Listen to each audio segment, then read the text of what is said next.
স্বরাষ্ট্রমন্ত্রীর পকেটের মধ্যে ওই মাদকের পার্সেন্টেজ আসে।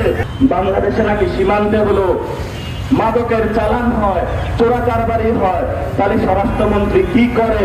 আমরা বলি যে স্বরাষ্ট্রমন্ত্রীর পকেটের মধ্যে ওই মাদকের পার্সেন্টেজ আসে।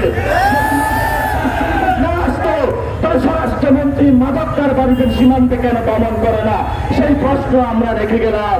আমরা দেখেছিলাম ইয়াবা বদিকে শেখ হাসিনা চালাইতো, তাহলে সেই ঢাকা শহরে ইয়াবাটা কই থেকে আসে, কোন রুটের মাধ্যমে আসে, সরকার সেটা খুঁজে বের করতে হবে।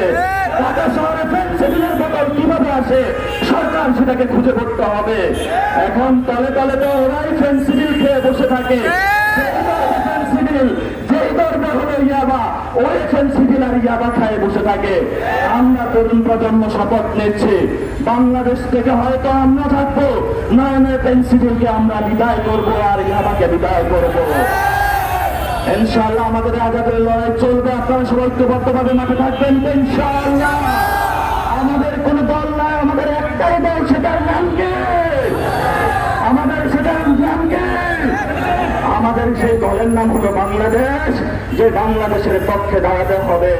এখন আমরা এই রাজভাস্কর্যের সীমান্তে নিয়ে স্লোগান করেছিলাম, সীমান্তে মানুষ মরে সরকার কি করে, সীমান্তে মানুষ মরে স্বরাষ্ট্রমন্ত্রী করে, সীমান্তে মানুষ মরে সরকার কি করে, সীমান্তে মানুষ মরে স্বরাষ্ট্রমন্ত্রী কি করে, সীমান্তে মানুষ মরে সরকার কি করে, সীমান্তে মানুষ মরে। আমাদের সবারই আজাদের লড়াই চলবে ইনশাআল্লাহ।